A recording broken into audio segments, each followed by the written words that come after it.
about the various factors of innovation.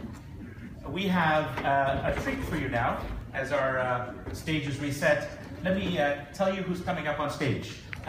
Peggy Liu, who's the chair of the joint US-China collaboration on clean energy, more elegantly known as JUCCCE. Peggy has been at the heart of the greening of China for many years now, and though we're here to talk about a world of the splinter net and drawbridge up, and perhaps America and China turning slightly away from each other, we have someone here who is living proof that you can also do the opposite. We have an American entrepreneur in Peggy who has spent a better part of her life in China helping China to see its future in a greener, more sustainable and healthier way. So please give a warm welcome to Peggy Liu as we begin our conversation. Welcome, Peggy, please. We'll have you sit there. So Peggy, you are an entrepreneur by background and have evolved into a social entrepreneurship, if we can call it that, and even to the point of being perhaps a system entrepreneur, thinking about how to change large-scale systems. Let's start perhaps at the beginning. Actually, I'm an MIT engineer like you. That's true. And yet, look how sadly I fared. Right? With that advantage in life, you've done much more to improve the world than I have. But the least I can do is at least get you to tell us your story. You are very committed to tackling climate change as one of the issues. We'll come to some of the issues in a moment. And doing so in a very interesting way.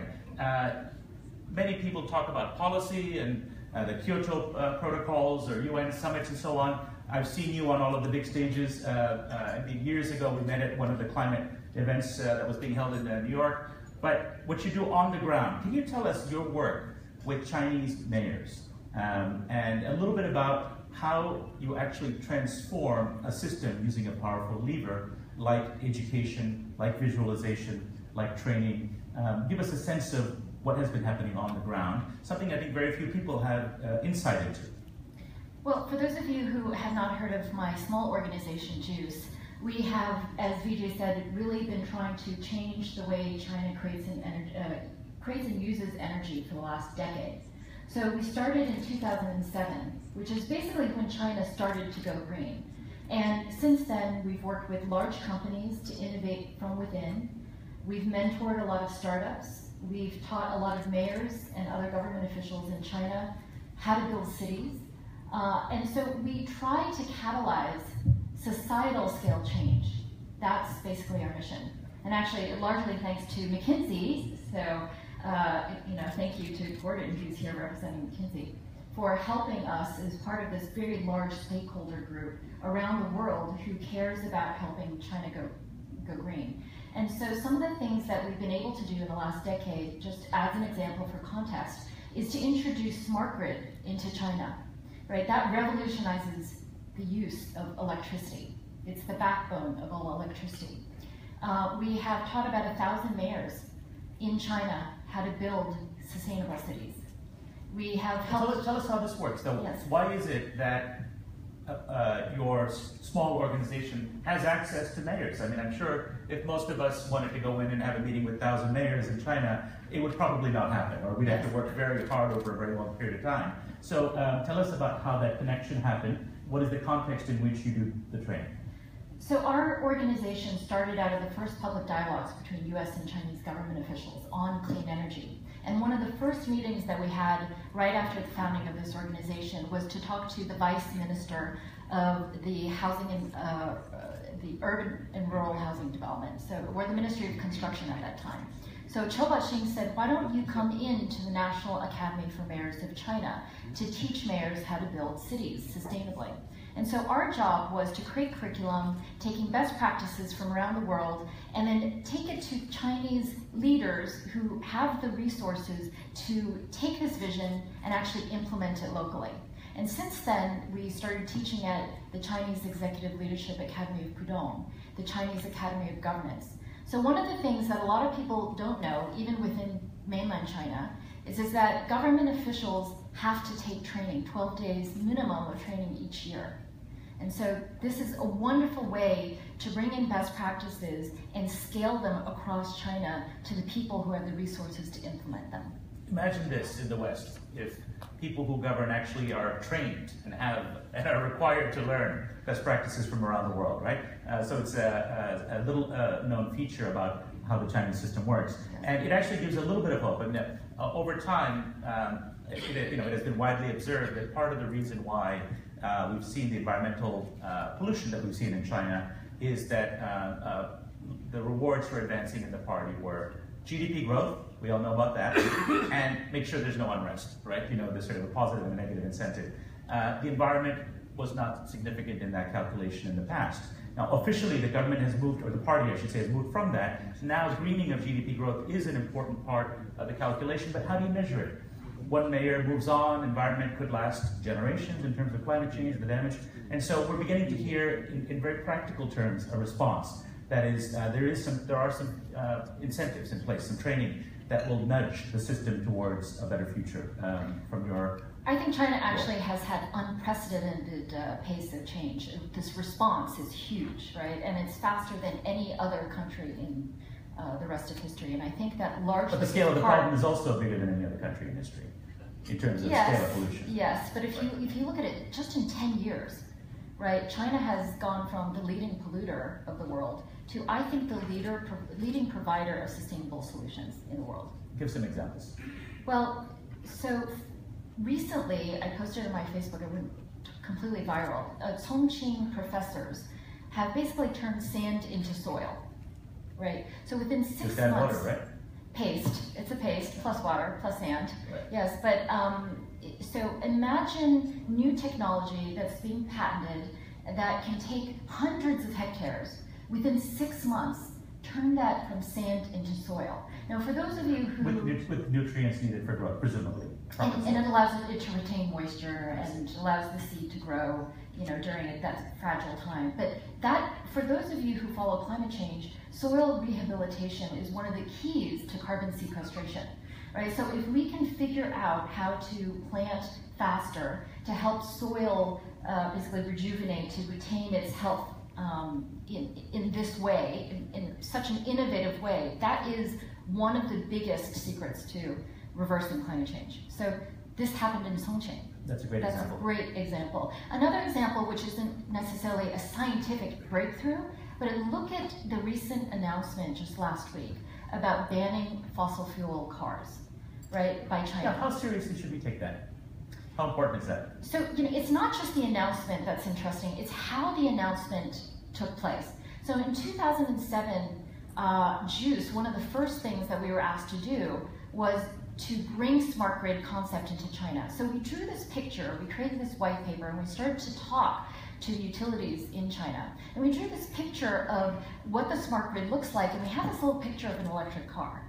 And I'll tell you the response was, why are you showing us this picture of an electric car? This is too early, why don't you come back in 10 years? And that was 2007, right? But in 2009, because of this cooperative that we created, the China State Grid then invested $7.2 billion US dollars into this blueprint to implement smart grid across China by 2020.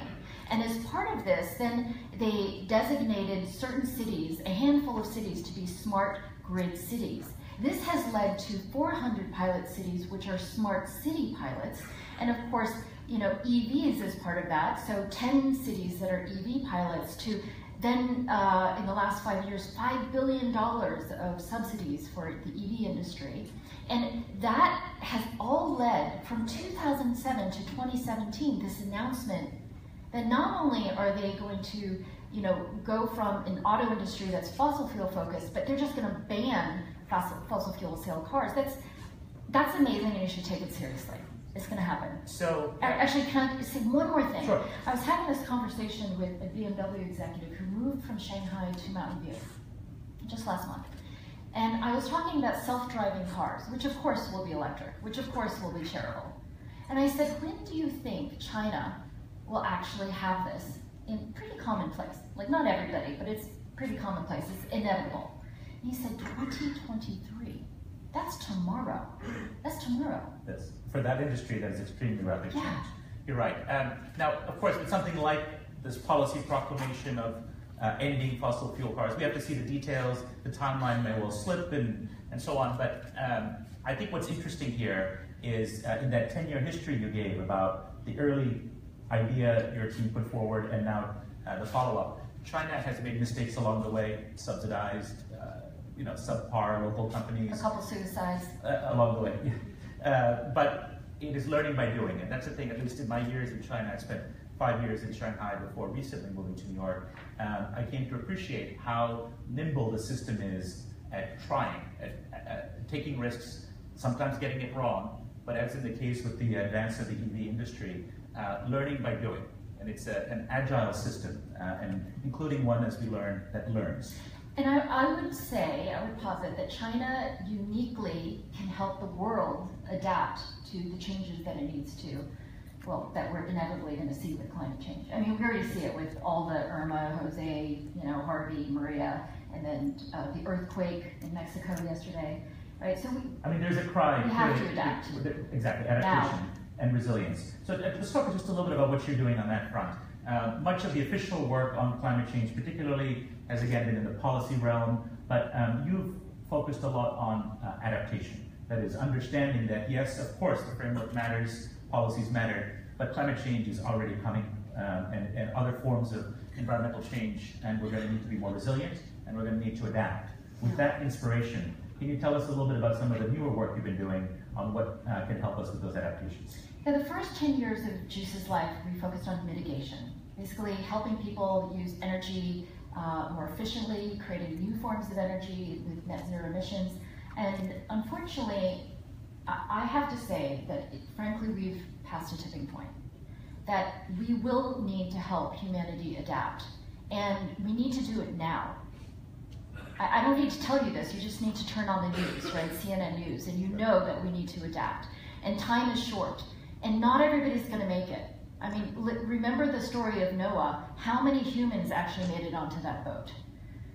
Right, so now is the time to build a bigger boat. So what we've been doing... Tell us, you've scared us now, tell us on Peggy's arc there, who gets to go on? Peggy's arc. What are you doing? What sectors do you think you have the greatest leverage for change? So I'm on the board of a very unique project called Project Drawdown. We launched a book April 18th and immediately became #9 on the New York Times bestseller list because it's the first planned, comprehensive plan to reverse climate change. Not to mitigate, not to reduce, but to reverse climate change. And what it does very uniquely is it ranks commercially viable solutions today, 1 through 80. How many gigatons of carbon dioxide can we reduce? With what cost, but with what net savings? And the very interesting insight there is that food, as a whole, changing our food systems is the #1 way, by far, that we can help to reverse climate change. Energy comes next, right? All the solar, the wind, the geothermal, the nuclear, that comes next. But actually reducing food waste, moving to a plant-rich diet, growing food in a sustainable way with regenerative agriculture, silvopasture, all these great terms, that is the key. And so in 2013, we launched a program called Food Heroes, which helps change the way people eat, starting with teaching young kids in nursery school, kindergarten, 3rd grade, using games in a very engaging way and teaching them and their parents how to eat in a way that's not only good for them, but also good for the planet. And we work with all sorts of people around the world, but most importantly, we speak in the imagery and the vernacular of a kid. And this has really been a unique program that has captured the imagination of people around the world. But, more importantly, rather than just talk about one project, because there's many projects that everybody can work on, what I'd like to share is that I think after a decade of working on this, there are 3 tools that I think are very unique to helping scale the use of innovation. So I think a lot of you are financing innovation, you're creating innovation, you're trying to scale innovation, but what I've learned, and I'm going to summarize this because, Vijay, you always push me to crystallize my thoughts, right? I have a lot of thoughts, but you always force me to crystallize them. And the 3 things that I'll leave with you today is not just that China has a unique capability of adapting to the world by implementing innovations at scale, but that we need to use storytelling in a much more powerful way to visualize this better world, to visualize the way that innovations are implemented. We need to work with the advertising agencies, the marketers, the graphic designers, the film crew, the TV scriptwriters, to visualize, to storytell in a way that crosses cultural boundaries, crosses language borders, and first and foremost, visualize this, manifest this new world into being. So just to bring it down to earth, this storytelling, it's a powerful idea, of course. Consumer marketers have used it for generations to persuade us to buy their brand of coffee or cigarettes and so on. You want to use it as a force for good. Yeah. And in particular, I think I've heard you use the phraseology that President Xi Jinping has adopted, the China Dream. Right. Before he did that, you were talking about reinventing the China Dream, yeah. and not just to be one of sort of American consumerism, if I'm to be crass. Yeah. Give us a short version of what is your idea of the China Dream as shared by this project and what you want to... Well, in 2010, we realized that to change people's behavior, we can't use white papers, we can't use statistics, we can't be Chicken Little. What we need to do is speak to people's hearts, not to people's heads. We need to speak to people's language of personal prosperity, health, and wealth, not about PM 2.5. And so we started to bring in advertising agencies, TV scriptwriters, all these people that I just mentioned into the same room with sustainability experts, with policymakers, like mayors, with cultural experts. And we very, in a structured way, we basically envisioned the new China Dream into being, right? And so very simply, sustainability at the heart of it. Right. So the key is how do you use personal prosperity as a Trojan horse to talk about sustainability? So really, the China Dream, in the end, what we envisioned with pictures, with sound, with videos, is this journey that we're all on together to move from survivability, basic, safe food, air, water, to livable neighborhoods, and then in the end, individual thrivability. Personal health and wealth, right? So this is a journey that we're all on together, where the China Dream is this new national identity where environment, right, the planet is just as important as our personal prosperity. Okay, so that's very compelling vision. You've got partners, obviously, official and unofficial, to help you. There are a couple more points you wanted to make I want to get to, but I just want to alert the audience, please get a question or two together if you have for Peggy before we run out of time. I'll come to you in a moment. Give us your second and third points that you wanted to give us, your tools. Well, the second point is people are overlooking in the design of innovation, right? They talked about human-centered design, but I don't think we're quite there yet in its thinking. And the reason is because, and this is very Chinese. You said we're overlooking. What are we overlooking? We're overlooking the fact that there's a basic energy force that connects all of us, human to human. Chinese people call this qi, right? Energy flow. And what I've realized as a practitioner of qi since college, my dad brought me into this practice when I was in college. I've sort of taken this for granted. And what I've realized is that if you understand qi, if you felt qi, it basically changes your entire way of designing a room, right, with feng shui, to designing cities with transit-oriented design, to designing the Belt and Road, right, completely transforming the logistic flows around the world, geopolitics, right? So if everybody who had the resources to create a better world understood that we're overlooking the fact that human-to-human energy flows are real and we're creating a lot of unnecessary blocks. If we can remove those blocks through better design, then I think our better world will be heralded faster. Okay, so putting humans at the center, and not just as some of the Californian movement on human-centered design says, thinking of the individual, but remembering that people connect with each other as a principle of design. Right. Third quick point, and then we'll see if there's a question before we run out of time. Well, the quick point, and this is based on decades of working on women's empowerment, I realized that innovation is a positive word, but then the shadow part of that is that people don't want to change. And it really is about disruption. And women actually are the key to managing the disruption that is to come, that is happening already. And so by empowering women, we can actually help weather the tsunami, ride the crest of the tsunami that we're on. Right? So innovation is great, but we need to take account the consequences of our innovation. And so we need to have women at the heart of managing the implementation, the scale of this innovation. Because you're convinced that women are better at managing disruption. Well, think about when you have babies, right? Think about when they cry, the woman, the mother immediately has to say, okay, what is this baby feeling? Is it pooping? Does it need to poop? Do I need to change the diaper? Is it hungry? You know, talk about, you know, the epitome of disruption, right? Is managing babies. Right, so we have it instinctively. We have here a new theory of disruptive innovation. You heard it here first on the Economist stage. Here, let's see, is there a quick question or two from the floor for Peggy? That should be the cover. I see a quick hand went up in the back. I'm going to take these two questions, make them questions please, and we'll have Peggy answer them before we run out of time. Is President Trump holding back on climate change?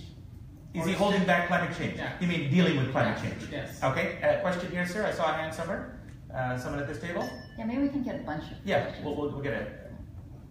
Hi, it's Edmund from Hong Kong Design Center. So I totally buy you that you know about the importance of good design, empathy, and so on and so forth. Now, the question is how we can advocate more, and education is very important. I think we talk a lot about STEM, but how could we possibly integrate STEM and design and art to be part of the creative mindset? I think we need more advocates. Great. Any other last quick intervention? I see the lady in the back. Hi, this is Sharon May from Ogilvy, an advertising agency. We worked with you. Really? Great. Yes. And so a question is, I love your thought about stories of health and wealth, and that's what moves people, because we know today facts are not enough. And so when working with policymakers and people that are very numbers-based, how do you convince them that that is the way? Like in your work in China, how would you convince them that was the way?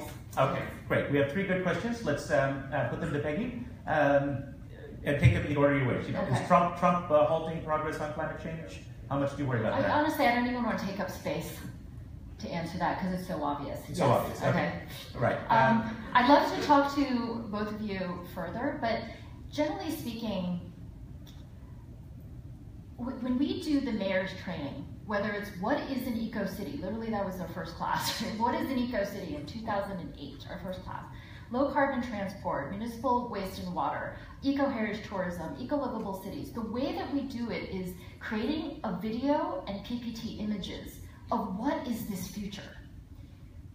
When I say we are visualizing a better future, literally that's what we're doing. So you have 50 mayors in a classroom. And it's necessary, right? Because a lot of the places you're doing this, outside the window is sort of the grimy industrial wasteland. Right, and they're not traveling to these places, right? So they need to see the better future, and then, honestly, like China can just copy it, right? It might not be perfect, but it's a step. And if you have 50 cities copying it and iterating, then eventually you get a good model that can be taken nationally, right? So visualization of a better world to bring that into reality works, and we've proven this in all the industries that we've worked in. So you guys are the key to the future. I would love to talk to you further. I have white papers on how to work with TV, with film, with design. How about the question about STEM versus arts and design? Well, but it's the same thing. That's the bridge. It's visualization, right? Visuals and music, visuals and sound. I don't want to steamroller you. Yes. The new STEM is now STEAM in the West. I think where they add arts in the middle, I think part of the answer. But we're out of time. I think you'll agree Peggy is doing amazing work and has inspired us all to visualize a brighter future. Please join me in giving her a nice round of applause. And we are just headed to the coffee break. So please step outside, enjoy the refreshments, and we'll bring you back on stage to hear a voice of innovation from the future. Thank you. Great pleasure. Good to see you. It was great.